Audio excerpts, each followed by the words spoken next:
Welcome back to Inside the Helmet.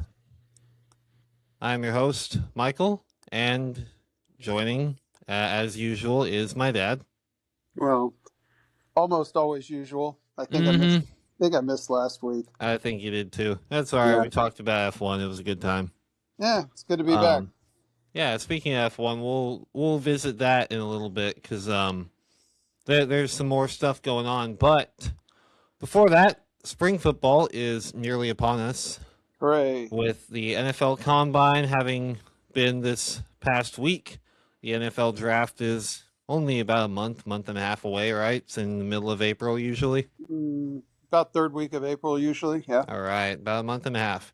And in the college level, I know from my own experience, spring football is right around the corner. Just at least my school is going to be doing our spring ball, actually putting on a helmet after spring break. So that is just a couple weeks away. Cool. And so I think it's a good little time to talk about some stuff regarding coaching and how the whole aspect of team building actually works from the perspective of someone with a little bit of experience in that regard, albeit not at the highest level. Is that fair to say? Yeah, fair to say. But still somebody with a fair bit of experience with analyzing people that they didn't have any knowledge of or knowledge of their existence moments prior, and being able to quickly decipher who among a certain group are really the cream of the crop and who maybe will be relegated to less glamorous roles. So I'll throw it away to you. Okay. Yeah, it was a nice way of saying it's almost time for youth football to begin, and Mm, I'm in my second decade of coaching wow. youth football, starting with both you and your brother when you were both in first or second grade, Hmm. and it's been a long time, and there have been seasons where, yeah, they're pretty forgettable, and there have been seasons that were quite memorable.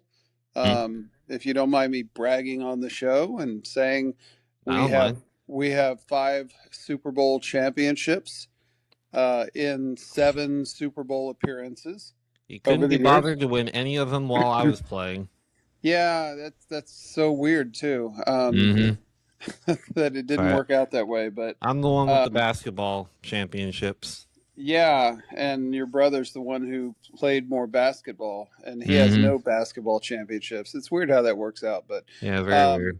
so yeah, I mean, my focal point. Certainly, I've coached everything from first grade up through 8th grade, but these days they tend to give me either fifth and sixth grade teams, or this season I actually asked for third and fourth grade teams, because if you get them at that age, you can coach them third and fourth, fifth and sixth. The seventh and eighth grade I probably don't enjoy quite as much, because that's when guys really sprout, and suddenly you've got guys who are like, almost full adult size in eighth grade, the those guys, and there's other coaches in the league who go out and recruit those guys. Mm. I'm not a recruiter, and so we usually wind up with smaller teams and then just kind of get crushed. So I Yeah. tend to stick between third and fourth, fifth and sixth grade. And yeah, we're about to start up. I have no idea about the team I'm going to be assigned this year. But I can tell you, just as a coach, the first thing that we do on our first day of practice, no pads, no helmets, no nothing. I just have them run. And the first thing that we do, you've been a part of many seasons where we do this. We're going to step off 40 yards, and we're going to time them in 40-yard dash and see who's got speed and who doesn't. Because as I wish I could remember the coach who said it. You can't coach speed. I mean, speed Yeah. in athletics, football in particular, is the difference maker. And if you're going to give the ball to somebody, you want them to be your top end guys. And so Of that's course. to me, that's the first thing. Let's find out who's fast. After Hmm. we find out who's fast, then I know that's going to be my running backs and my linebackers, um, who are going to be the fast guys because they've got to cover the most ground. And then we see who can throw and who can catch. And the younger the players, the less throwing you do, because even if you have someone who can throw, third and fourth grade guys really haven't learned mostly how to catch. Fifth and sixth they start to figure it out. So um, Well, I knew, but you needed me to throw the ball, so. well, I did, and it was a little bit frustrating when you were in about fourth grade, and you could throw the ball 40 yards, but there wasn't anybody out there who could catch it.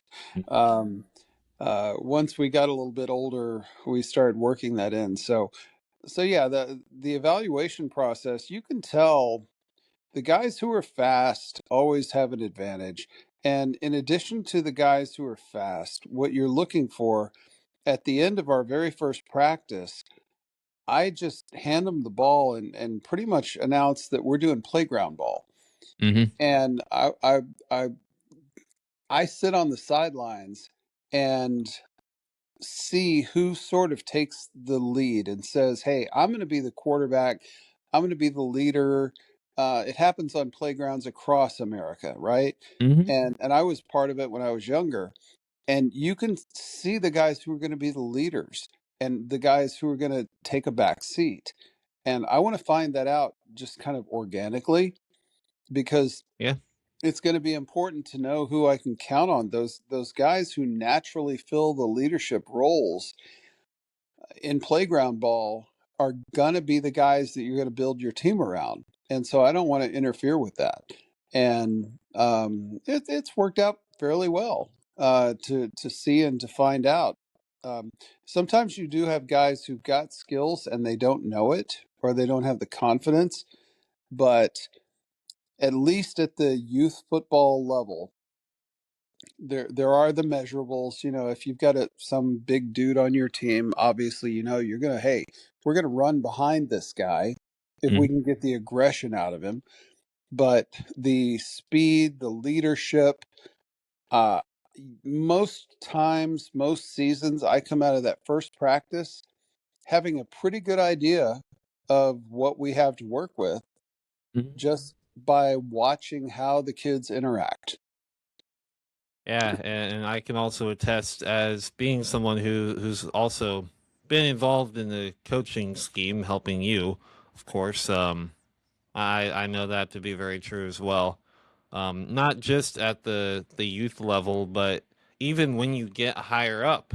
I remember when I was in middle school and when I was on my high school teams and even in college now, you can kind of tell pretty quickly most of the time if you're paying attention, obviously. If you don't know what to look for, if you're not paying attention, if you're just kind of zoned out or in your own world, you're not going to be able to tell anything, let alone who the natural leaders are on your team. But if you're paying attention, then it doesn't really matter what the setting is or what the age groups are, how varied the age group is or how narrow it is. You can kind of tell the leaders have a way in life of rising to the top in any scenario. I think that's true, whether you're talking about sports or not, but Mm-hmm. especially in sports and especially the younger ones, because once you get up into high school, college, or even pros, I mean, Hmm. uh, guys were probably the best player on their team. Yeah. The college players pretty much were the best players on their team in high school. Mm-hmm. If you don't mind me bragging about you a little bit, on your high school team, I mean, you weren't the fastest guy. No. There were guys who were faster and had Mm-hmm. some skills, but nobody on your team or probably in your league had your arm and the ability to throw. You Yeah. were elite, and now you're in college, and Mm-hmm. Of I still think you have one of the better arms on the team, but there's other guys with great arms, and so course. You'll get to be a college quarterback Right. at least a serious one, by being a bad quarterback. Now, depending on your team and depending on the level, you have kids that are like, "Oh, I want to say I'm a football player, so I'm going to go Sure. walk into the coach's office and ask for a jersey." And depending on the program, it doesn't matter who you are; they'll hand you a jersey in the locker and say, "All right, kid, have fun." Yeah.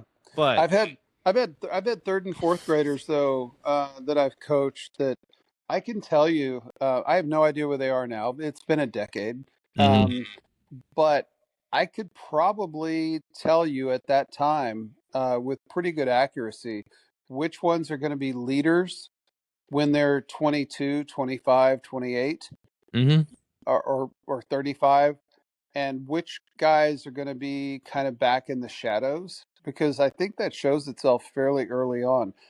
it Um, does. in youth football, you also run into something that you don't typically in high school and college. In high school and college, the best players play. In youth football, everybody plays, Mhm. and it doesn't matter your skill level. Um, and the coaches have to sort of figure that out. And youth coaches wind up having to sort of hide certain players um, because they just don't have speed or flexibility or aggression or whatever they're missing, and you try to bring that out of them. I'm not sure if you remember, it's been too many years ago, and I'm certainly never going to name any player by name. Um, but Is he it currently in high was school? uh, he probably would be by now. Yeah, there was a kid who was probably second or third grade, and I had a really young team at the time. This kid did not want to be out there. His parents, bless their hearts, they were right, saying, "Well, maybe we can get him to grow if he gets on a team." But he didn't want to be out there. He was Okay. a really, really super, super introverted kid. He Mhm. wasn't fast. He wasn't big. We put him as a lineman, and we usually ran away from Then you're not uh, talking about who I thought you were. his side. No, it was on your brother's team. Well, Um, I know. and this kid literally, you'd line him up as a lineman, and he was not even paying attention. The fact that we got him to stay still and not Hmm. false start was a miracle. But there was one particular play I remember. Your brother, you were blessed with the arm, and your brother was blessed with the feet. In youth football, he was pretty legendary for It his was. quickness and speed and touchdown making. And there was a game we were playing where your brother ran for about a 50-yard run, and we were trying to. It was coming down to halftime, and so we were trying to beat the clock. And we were trying to go down the field, and I turned, and this particular player was still standing there. He hadn't moved his feet at all since the snap. We ran away Oh from him, no. and we didn't have any timeouts. And I thought, well, we can't line up and run the next play if he's still standing here staring I at the mean, it's not sky. like he'd be off sides. No, but uh, so all I could do was I ran up behind him almost like a forklift and put my arms behind his in his armpits, and I lifted him up, and I'm running him down the field, and all the parents started laughing uh, because it was so ridiculous. And I put him in the spot where I needed him to be for us to snap the ball, just so we could spike the ball and Hmm. kill the clock. And I don't remember if we scored or whatever. If we, I'm sure we probably won the game. But this kid who was so disengaged and did not want to be involved, you don't run into that at your level of football. No. But that all these years later, even with the wins and the great plays and the Super Bowls and everything, that play stands out to me Hmm. as just the most ridiculous thing I think I'd ever seen. Um, so anyway, yeah, spring football is about to start, and as we go through the spring, I will keep you guys posted on that. Our team, of course, is always the Cowboys. Oh Um, yeah.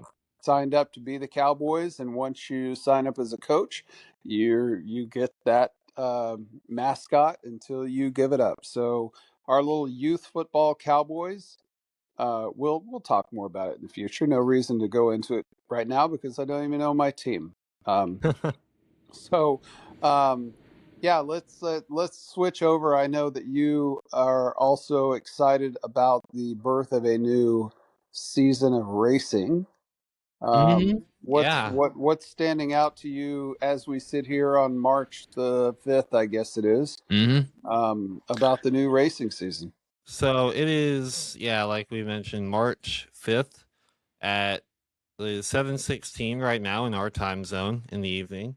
And in about 14 minutes, we will have, well, kickoff is a football term, but for lack of a better word, we'll have kickoff of the first official practice session of the first race weekend of the 2026 Formula One season. So that's obviously very exciting.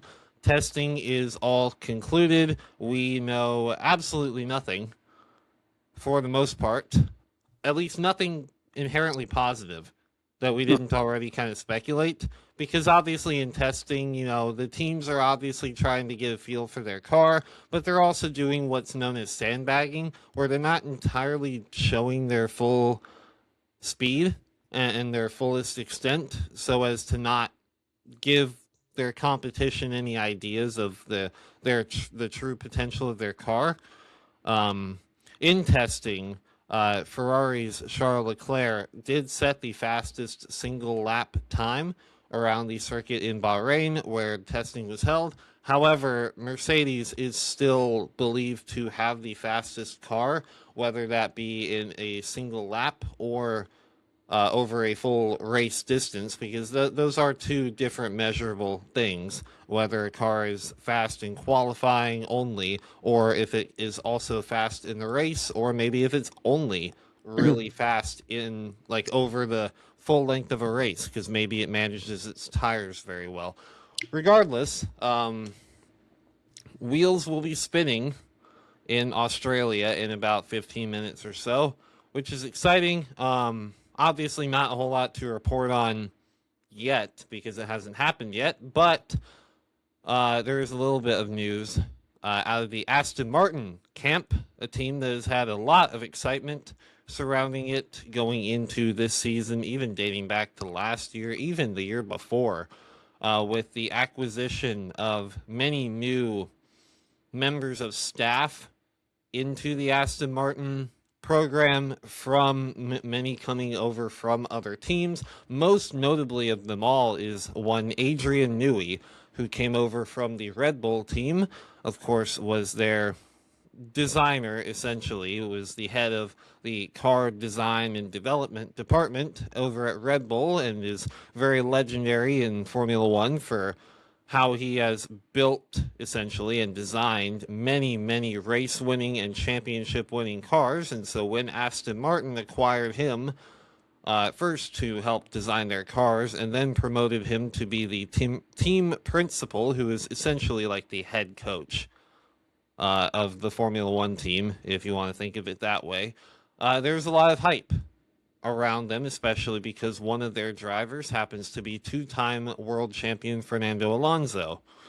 So a lot of people are thinking, oh, well, is this finally going to be Fernando's chance to get back into a potentially race-winning car and get back in the championship fight, which he hasn't been in over a decade because of some bad career decisions? Also, Aston Martin had acquired a deal with Honda to help build their engines for their car over from Red Bull, where Honda was previously partnered. Red Bull now going with Ford for 2026 into the foreseeable future. And unfortunately, for any Aston Martin fans or employees out there, things have not been going according to plan whatsoever. The Aston Martin have particularly struggled with these new engine regulations regarding the amount of battery power that you have to use. I believe most of their problems are tied to the engine that Honda has made for them. Funny enough, it's a kind of a weird coincidence. Back about a decade ago, when Fernando Alonso was with McLaren, before he retired for the first time and then came back in 2021 with Alpine.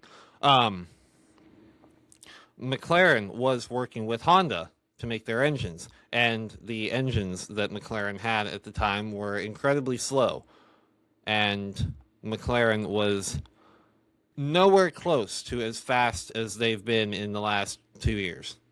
So that kind of drove him into his retirement, from which he came back from, obviously. So now it's very strange that Honda, with Red Bull in the past few years, was finding a lot of success in making engines for these very fast Formula One cars, also designed by Adrian Newey. But the moment Fernando Alonso steps into a car with a Honda engine in it, apparently it's no good. Apparently, the car is vibrating extremely violently, causing a lot of back pain, which could lead to nerve damage, as described by the drivers. And according to, I believe, Lance Stroll, the other Aston Martin driver, was the one who said this, that the car essentially is electrocuting them. Hmm. So Aston Martin have come out and said that they're, in all likelihoods, going to have a very minimal amount of running in practice and qualifying, and even are probably going to retire early from the race because the car is very clearly unfit to drive over a full race length. And so, not looking spectacular out of a team that had a lot of hype coming into this season in particular. So, but it does seem like the engine is where all of the problems are held thus far. And so, if they're able to fix that, then we could very well have a very quick turnaround if all the rest of the components of their car, the aerodynamics, all of that are up to speed already, and they're just waiting on the engine to follow suit and be good, to put it simply, then we could very well see the Aston Martin team go from being unable to finish a race to suddenly be on the podium very quickly. Okay. So, All but right. it is shaping up to be a very interesting season, obviously, because we don't know who's going to be good or not so good yet. Yeah. Couple of minutes left in this segment before we go to our final segment. Sure. Uh, but I had a question. It's kind Okay. of curious because obviously you know a lot about Formula One racing. Mm-hmm. I don't. But when we talk about football and professional football, everybody understands the progression from high school football to college football to pro football. Mm-hmm. I've been meaning to ask you, these drivers for F1, Mm-hmm. how did they progress up? I mean, F1 is the top racing level, but when you're talking about Honda or BMW or whoever it is, Ferrari, whoever is Mm-hmm.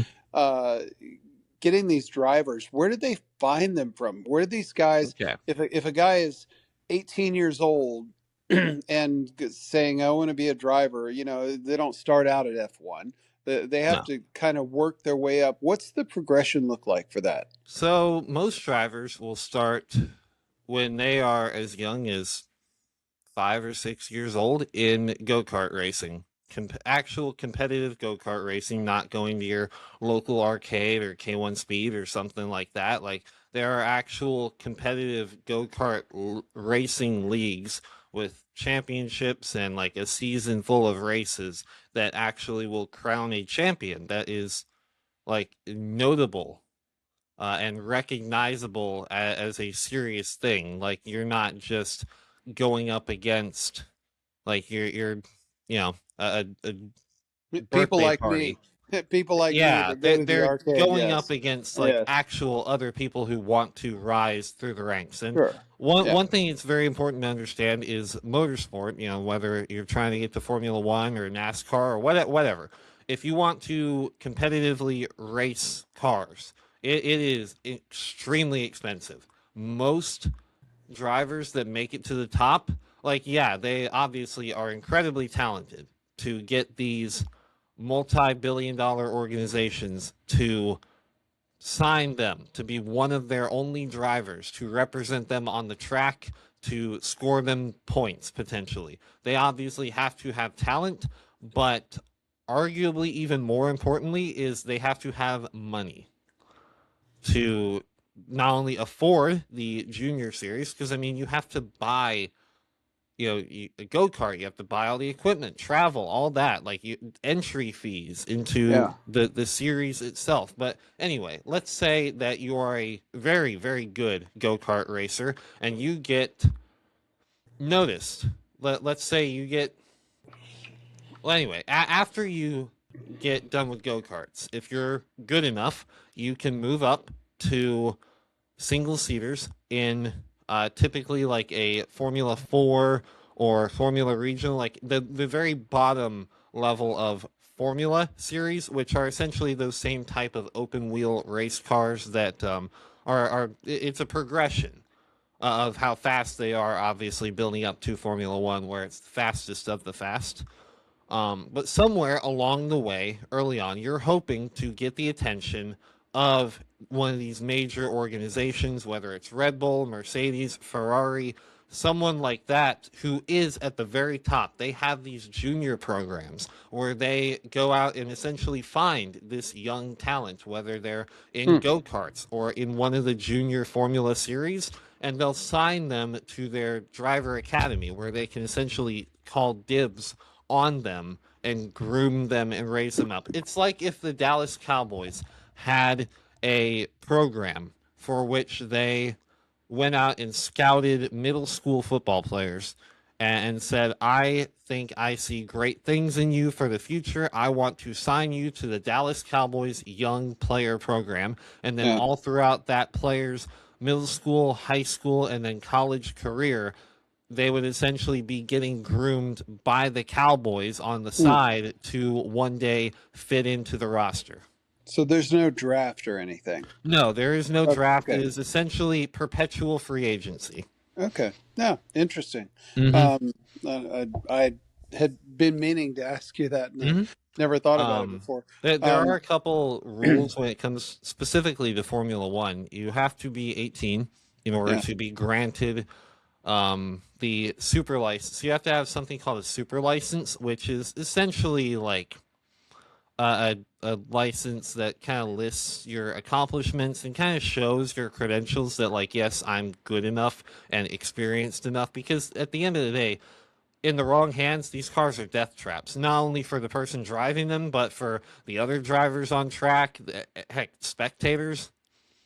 So you want to have people actually fit to drive the car in the car. And so as you rise up the ranks and hopefully succeed along the way, you're earning points toward this super license that kind of allows you to graduate to the next series by showing, look, I'm experienced, I'm good enough, I'm worthy to take on these faster and faster cars. Sure. But in order to reach Formula One, you now have to actually be 18, a rule thanks to one Max Verstappen, who started his Formula One career at 17. Hmm. Thanks to him, now you have to be 18. So, Okay. yeah. Um, I know for we talked before the show, of course, Hmm. about our final segment, which Hmm. there might be some surprises here, but Oh boy.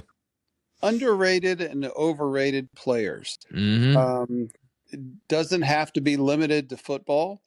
If you can think of somebody, but I and actually and, only and have when I one when I name, say and when I he's a say basketball when player. yeah, when I say overrated, it doesn't mean that you're saying that they're not good. Hmm. Um, it's just that the hype around them doesn't, you watched them and you said, yeah, listen to all the hype, and I'm just not as impressed as I thought I would be.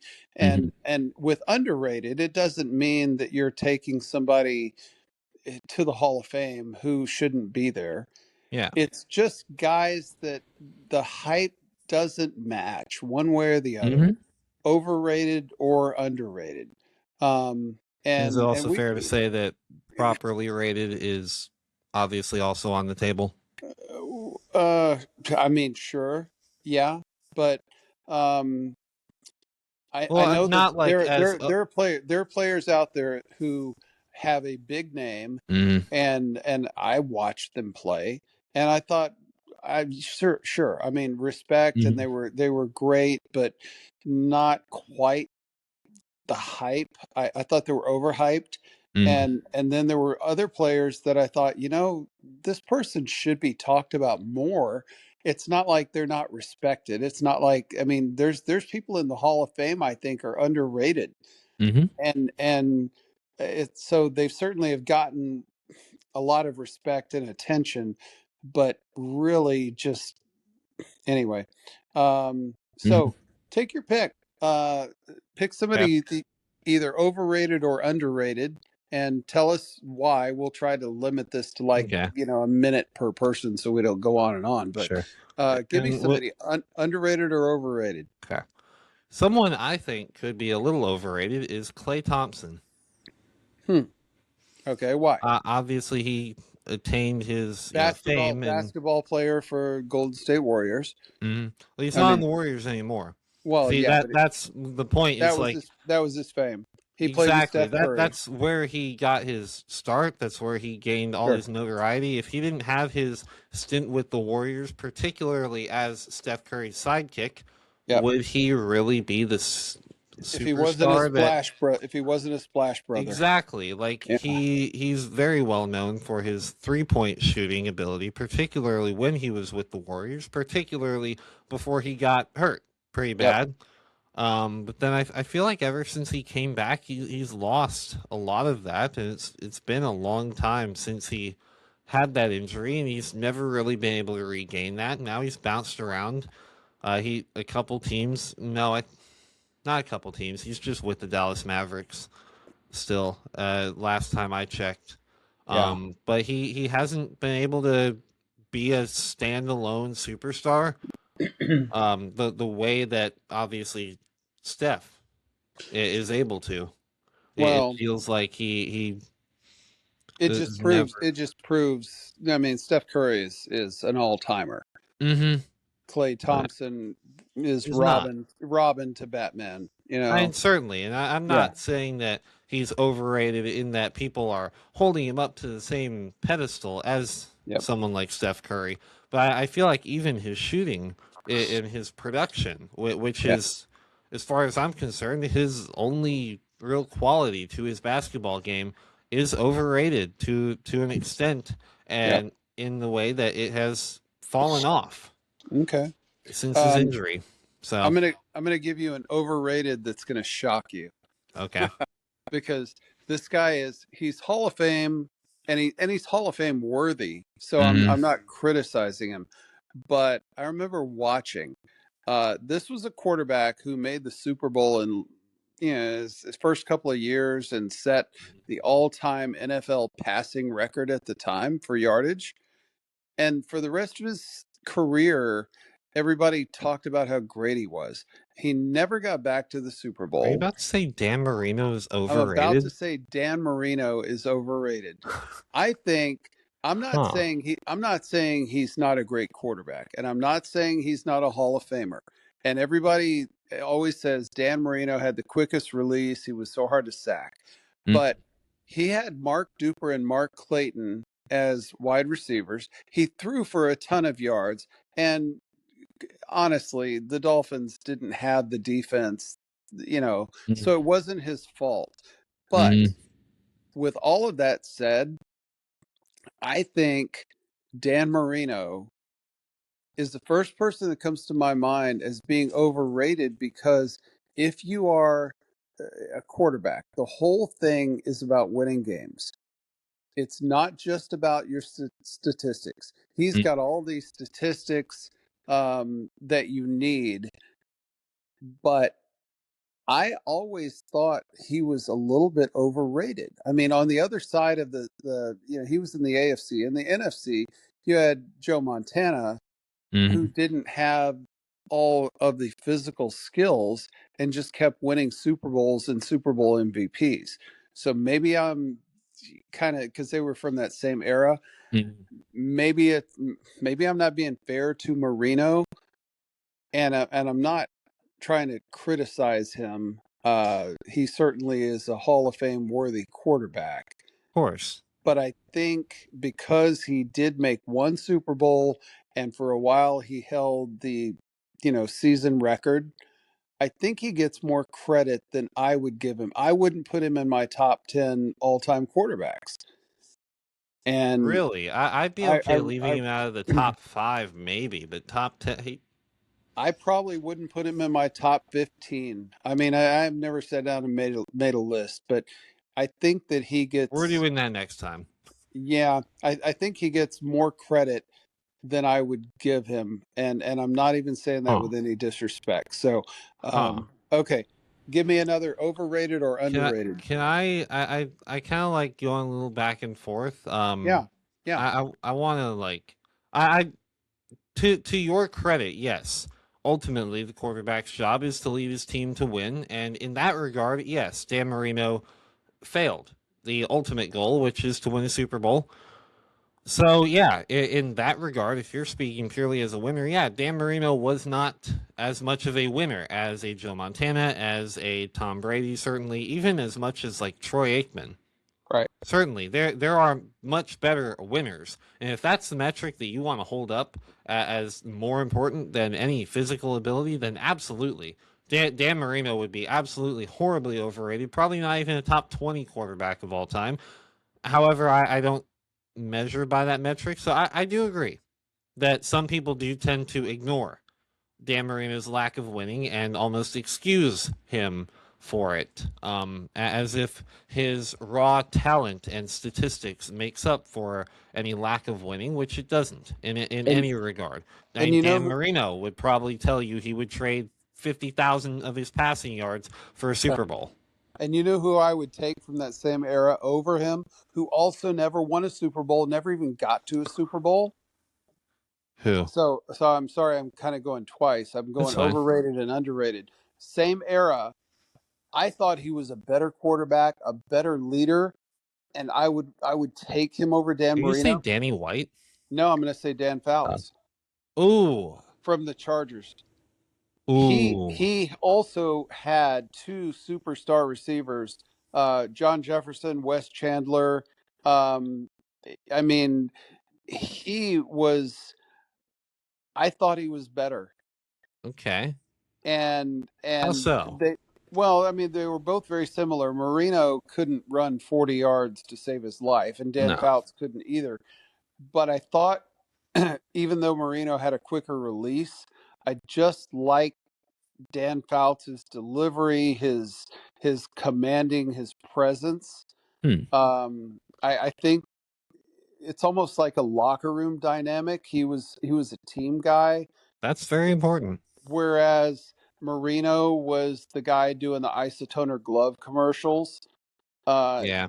Dan Fouts became a broadcaster after he retired, and Mm. he did. He had Charlie Joyner out there. He had Kellen Winslow. I mean, he had really legitimate, uh, first-rate wide receiver talent. Mm. And I just always was more impressed with Dan Fouts as a whole over Dan Marino, yet Dan Marino Oh. got the hype. And he did make a Super Bowl, so credit for that. Mm. Fouts never was able to make a Super Bowl. Okay, your turn. I will also say one more thing about Marino. I think his fall off at the end of his career, Yeah, in the 90s, it kind of gets forgotten, and most people just remember Dan Marino for his 1984 MVP season, which is, when you adjust for era, still maybe the greatest quarterback season of all time. Possibly, just considering the era that it was yeah, in. yeah, It's certainly still top three, obviously, even when you don't adjust for era. I mean, he threw 48 he threw like 12 more touchdowns than the next closest. sure. Or no, he didn't throw 12 more than the next closest. I think he broke the previous record for single season passing touchdowns by 12. Yeah. Um, anyway, moving on. A player that I think is underrated, strangely enough, is Joe Namath, who Huh. is in the Hall of Fame. Many people regard him as one of the worst Hall of Famers of all time, and I think that is why he's underrated. I Hmm. think that too many people look at the fact that he had way more interceptions thrown than touchdowns. His numbers obviously were nothing incredible. Many people see him as someone who rode the coattails of one Super Bowl victory, and just kind of the name and the aura that he had for himself in the NFL, and that's what got him into the Hall of Fame rather than his pure play on the field, which people may view as disingenuous. However, I feel like this shift in like negative view of him has now caused him to become underrated, because you have to realize the era that he played in, the 60s and the 70s, it was not uncommon for quarterbacks to throw close to the same number of interceptions as touchdowns, and the volume stats, the sheer amount of touchdowns and yards were not accumulated the same way that they are today. The game was very much a different game than it was back then. So Yeah. many rules had changed to favor the offense, to protect the offense. Defenses were allowed to do things that would get them thrown in prison today. Uh, Like you have to realize that. So I'm not saying that not Dan Marino, that Joe Namath is like this amazing quarterback. I wouldn't put him in my top 30, frankly, but I do think that he gets underrated now, and more so overhated, hmm. because people are failing to recognize, one, the era that he played in, and two, the fact that his numbers do get significantly dragged down by a end of career fall off, which is natural to happen. Sure. I mean, So, he had a big arm. I'm one of mhm. those that kind of thinks if he didn't have Super Bowl three in his belt, Maybe he that wouldn't. he probably wouldn't be a Hall of Famer.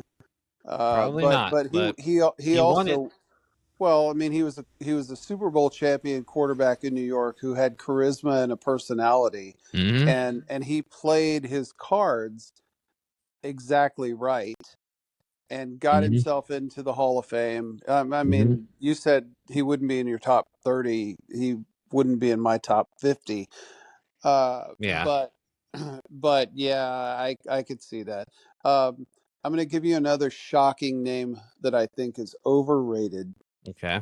and I'm going to I'm going to give my respect to this player for this player's physical talent that was unique, and we just haven't seen anybody like that. But I also know what I saw on game day. And this is a running back who was one of the most spectacular water bug, make you miss guys who could pull off a 75-yard touchdown run after he had lost yardage on 5 consecutive plays. And I'm not building my team around that. I know It where you're was going with the this. absolute most feast or famine running back of all time. If you just watch the highlights and you think that this guy did this on every play, you'd go, well, that's phenomenal. And what he did, nobody else could replicate. But I would not want to build my team around somebody if they're consistently losing yards, just waiting for that one big home run hitter, you know? Mhm. And yeah, I mean, go ahead, tell him you know who I'm talking about. Barry Sanders. It is Barry Sanders, and back during his peak and Emmett Smith's peak, people were constantly comparing them. Barry had more physical skills and didn't have the offensive line. Hmm. Emmett Smith, who was, great in his own regard, but if he didn't have that offensive line, he wouldn't be the all-time leading rusher. Yeah. Emmett has 3 Super Bowl rings. Barry Sanders has 1 playoff win. But I think that Barry Sanders, many people just look at the highlights and the numbers and say, oh, this is the greatest running back of all time. Mhm. And for that reason, I say he's overrated. I'm not saying he wasn't great. I'm not, just because for people to hold him up in the conversation of the greatest of all time, I don't think he deserves it. I watched too many games where the defenses were keying on him. and he couldn't do his magic, and he was losing yards. Um, respect for what he did with his career, especially being an undersized player. Nobody was quicker in a phone booth than him, and he was tough to take all the hits that he did. But please stop telling me Barry Sanders is the greatest running back of all time. I agree with you. I would not want to build my team around somebody as feast or famine as Barry Sanders, but I just wanted to make a note of the fact that Barry Sanders is. This doesn't take into account. No, that was outdated. It didn't have Frank Gore. Barry Sanders is still fourth all time in rushing yards in Yep. NFL history, Yep. despite his feast or famine nature. No, he was great. And if we look at the people ahead of him, Frank Gore with exactly 16,000 yards, so about 700 or so yards more than Barry Sanders over his career, played for 15 years. Barry Sanders only played for 9. Yep. Walter Payton played for 12, and Emmitt Smith played for 14. So Right. And if we look at the people behind him, Adrian Peterson in 5th played for 14 years. Curtis Martin only played for 10. That's kind of surprising. I thought he stuck around longer. Ladainian Tomlinson only stuck around for 10. Jerome Bettis, 12. Dickerson, 10. Derrick Henry is actually 10th all time, and obviously the highest. Wow, he bumped Tony Dorsett out of the top 10 this past season. Wow. But like he definitely, for the amount that he produced in the amount of time that he produced it, it is still a fair argument to say that he is pound for pound the best running back of all time. If you choose to look at it through a certain lens. However, yeah, would I want to build my team around Barry Sanders over someone like Walter Payton? No. I mean, there's a lot of running backs I would take before I would get to Barry Sanders. I don't know if I'd say a lot, but fair. Well, enough. And the only reason I even bring him up is just because his name gets thrown out there by a lot of people. This is the greatest running back of all time. I would also throw out. We never got to see what really would become of Bo Jackson. Yeah. Because he had the dislocated hip. Mm-hmm. Bo was a physical freak. I mean, this was a man among boys. He was doing things and shoving people aside. His strength.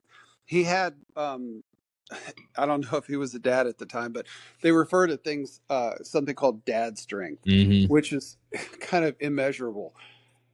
And he had this speed that was just freakish. But Bo was not the most flexible running back to see the hole and hit the hole. He didn't have the Barry Sanders moves. Well, he didn't need to, but a lot of people have speculated, well, if Bo hadn't gotten hurt, he would have become the greatest that we ever saw. I think he would have. I mean, we'll never know. I can tell you this.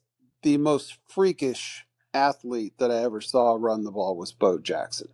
And I don't know, and we'll never know.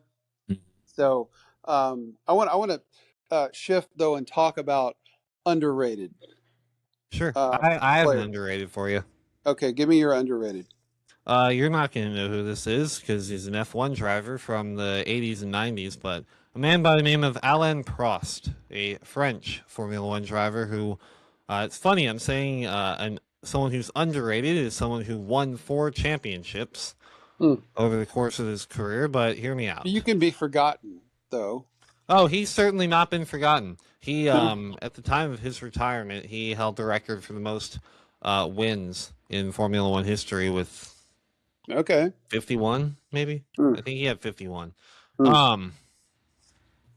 Anyway, but the reason why I say he's underrated is because of a man named Ayrton Senna, a Brazilian Formula One driver. May he rest in peace. Of course, very famously known that he unfortunately left this world due to injuries sustained in a crash in a race early in the 1994 season. He himself battled with Prost over the course of their careers. Their careers very much overlapped one another's. Um, they were even teammates at one point, and Senna, in his own right, won 3 championships. So, but when you ask people about drivers of that era, people will typically be first to mention Senna over Prost, despite one fewer championship victory and about 10 fewer race victories. And it's largely due to the fact that Senna unfortunately didn't get to finish his career. And so we don't know how much he had left in him, how many more races, how many more championships, all that. Um, and so this isn't necessarily a knock on Senna, of course. I believe he's one of the 3 or 4 best Formula One drivers of all time. I'm not even saying that Prost is outright better than him, but I think that people tend to forget or underrate how great Prost was. People called him the professor for how cerebral and how smart he was when it came to racing, um, and how he was able to do it in largely a safe way, frankly. So I just All feel right. like in that era, he tends to get underrated. Okay. Um, I'll throw out with probably less explanation, Okay, because I mean we could go 5-10 minutes on each person, and obviously. um, I'm going to throw out a name that it pains me to bring up Okay. because this was, well, maybe I should make two, because two guys that pretty much caused the most pain, sports pain, in my childhood.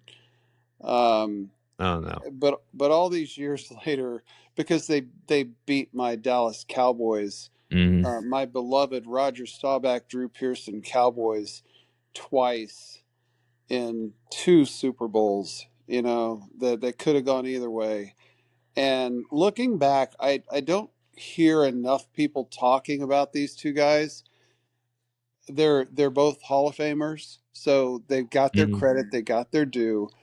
But the combination of Terry Bradshaw and Lynn Swan Mm. You're uh, going there. was, because you know me so well. Um, Mm. those two guys were phenomenal, at least in the big games. Not only the Super Bowls where they broke my heart, but watching them, Bradshaw and Swan. I think of their highlights, and I think of Bradshaw launching a 60-yard bomb while getting absolutely slammed in the face by a rushing linebacker and standing there and taking it. And then Lynn Swan, uh, who was just one of the most beautiful artistic receivers because he studied ballet and he had this great body control, and he was so graceful in the way that he could jump up and kind of hang in the air and twist his body and make these incredible catches. And again, you know, two guys I dislike them because they broke my heart in two Super Bowls, Mm. but all the respect, and I don't think they get talked about very much anymore. Everybody says, Yeah. "Oh, Bradshaw won 4 Super Bowls because of Pittsburgh's defense." If Bradshaw's not launching those bombs to Swan and his cohort John Stallworth, for that matter, who's also in the Hall of Fame, then Pittsburgh doesn't win those Super Bowls. Yeah. Yeah. So You gotta play both sides of the ball. yeah, so uh, giving very begrudging respect to a couple of guys that really, I don't think modern sports watching, they know the names, but I don't know that those guys get enough respect for how Sure. great they were. It took two really really great guys to beat my favorite two great guys, Mm. Yeah. and so I'm going to give them credit. Okay. Um, Starting to wind down here as we approach the hour mark. You got Yeah. one more in you? I got one more. Okay, you go, and then I'll go. All right. Another quarterback who's in the Hall of Fame that his career statistics don't quite line up with those of maybe some other Hall of Fame quarterbacks, although era is important to account for. But even someone whose career numbers, if you didn't look at any winning accolades, wouldn't hold a candle to even the likes of quarterbacks that played in the same era, is Troy Aikman. And I feel like some people tend to underrate him and accuse him of being unworthy of the Hall of Fame and simply riding the coattails of his 3 Super Bowl rings to his spot in Canton.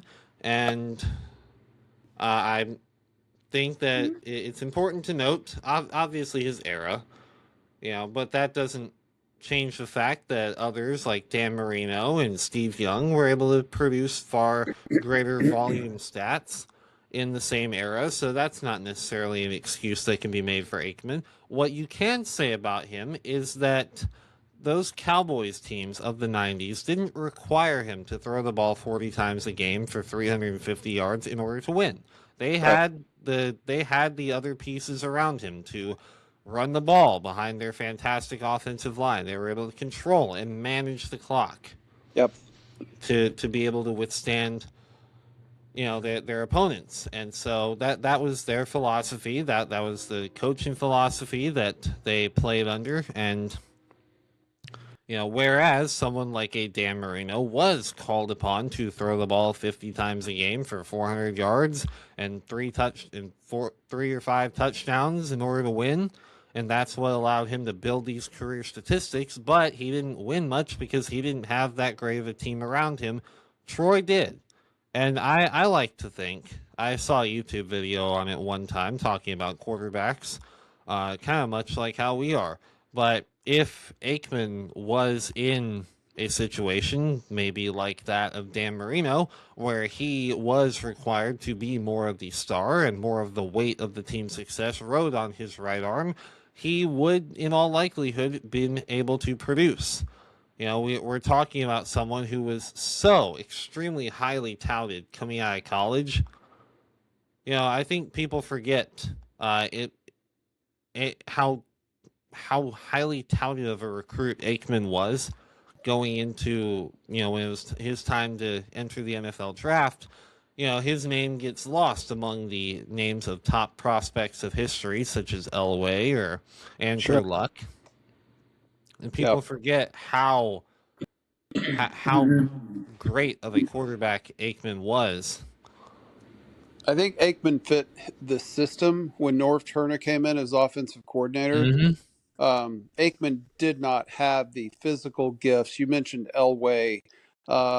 He was never going to run like Elway, but the thing that Sure. Aikman had, Aikman's a book nerd, Mm-hmm. and Aikman could go 1, 2, 3 step fire and put the ball. There was a story one time Michael Irvin told where uh, Aikman asked him, "Which 8 do you want me to hit?" Irvin wearing jersey number 88, uh, because he was so accurate. Mm-hmm. And if you were talking about timing throws, that was his strength. And he was also tough. I mean, he's a farm boy Mm-hmm. from Oklahoma with a square jaw. I watched Aikman as a rookie go in and just they had no offensive line as a rookie, and they just pounded this guy. And he was so tough, he kept getting back up. No, good choice on the underrated. Um, I'll close out with my underrated, and this one is going to shock you. Okay. I think the most underrated athlete that I've ever seen, you're going to laugh, is Michael Jordan. I knew you were gonna say that. As Because, soon as you were hyping it up as this yep. unusual thing, I knew you'd say it. Yeah, because people think that LeBron's better than him, and it's not even close. No, well, people who think that don't know what they're talking about. I mean, because they were born when I There's was born. They didn't see right. Jordan They play. they didn't see and they didn't live through it. Mm-hmm. And you can watch highlights or whatever, but here's the difference. Mm-hmm. If you throw out the name Magic Johnson, Larry Bird, anybody, Hall of Fame, first ballot Hall of Fame guys, who Mm-hmm. actually played during his era. Magic Johnson said it best. There's Michael Jordan, and then there's all the rest of us. And Mm-hmm. it's not close. Mm-hmm. And people didn't say that. Pick your basketball player, Wilt Chamberlain, all these guys get mentioned among the all-time Mm-hmm. greats. Nobody has ever said that about anybody other than Jordan. Mm-hmm. And it seems weird to say Jordan's underrated because who's gotten more hype in the history of his career than Jordan? I mean, the guy at the height of his powers was on every other TV commercial, and everybody recognized him as the greatest. But He yet, he is underrated purely for the fact that people think that it is close. yeah, I mean, I'll tell you straight up, and I mean, LeBron's a Hall of Fame first ballot. Not Mm-hmm. trying to disrespect LeBron Yeah. in any way, but the closest thing that we've ever seen to Michael Jordan is, finish the sentence, Kobe Bryant. thank you, is Kobe Bryant. And Kobe is three steps down from Jordan. Mm-hmm. And Kobe was phenomenal. He was just legendary. And so, yeah, sorry, I had to end it on the That's fine. on the fact that I have never seen anybody be so far head and shoulders above athletically, Mm-hmm. because the guy played like he was a walk-on trying to earn a place on the team. And his physical gifts, his ability to jump, his leadership, his clutch, uh just, the guy had no weakness in his game. And Mm-hmm. I heard him talk to, it was one of those talk shows that he went on, maybe Arsenio Hall or something, and somebody asked him the question, you seem to get better year by year. How do you do it? And he said, at the end of each season, I go to my coaches and I say, I want you to tell me the truth. Quit telling me I'm great. I want you to tell me the weakest part of my game. And one year it might be, well, passing. One year it might be driving to the hoop, or three pointers, or defensive rebounds, or whatever they come up with. And he would spend all summer taking his weakest thing and making it a strength. He would focus on that. And I've never heard of another athlete doing that. And I think that in addition to his physical gifts, I mean, um, at the height of my, whatever athletic career when I was young, I was considered to have pretty good ups, as they used to call it back then. I had a 38 Mm-hmm. inch vertical leap, measured at the University of Texas. So, it wasn't just me. And 38-inch vertical leap was pretty good. Michael Jordan had a 48-inch vertical leap, That is double mine. which is, I mean, it's just absolutely insane that somebody could have that, and then also have the killer instinct, and Jordan's uh, relentless pursuit of perfection and refusal to give up, and all of the things. He was simply the perfect athlete. And as I'm sitting here praising him for all of that, he had the worst all-time Hall of Fame speech I've ever heard, Mm. because he had no graciousness about him. He was still talking trash, even during his Hall of Fame speech. But yeah, for those who, I'm not sure that YouTube videos and highlight videos will really show Mm. how phenomenal this guy was. um, if you didn't live through it, go ask somebody who lived through it, and paid attention, Yeah. and just kind of take a poll and say, okay, the great players of that era, you got Magic, you got Bird, you got Barkley, you got, um, I don't know, Reggie Miller, Patrick Ewing, all of Mm. that. See what those guys say. And what fascinates me about this argument is you're sitting here talking about how everybody speaks about Jordan with such reverence and respect, and just, yeah, he's so much above everybody else. I have never in my life heard anybody actually associated with the NBA speak of LeBron that way. No. I have heard people speak of Steph Curry with more fear and reverence in their voice because of the way he revolutionized the game with his 3-point shooting.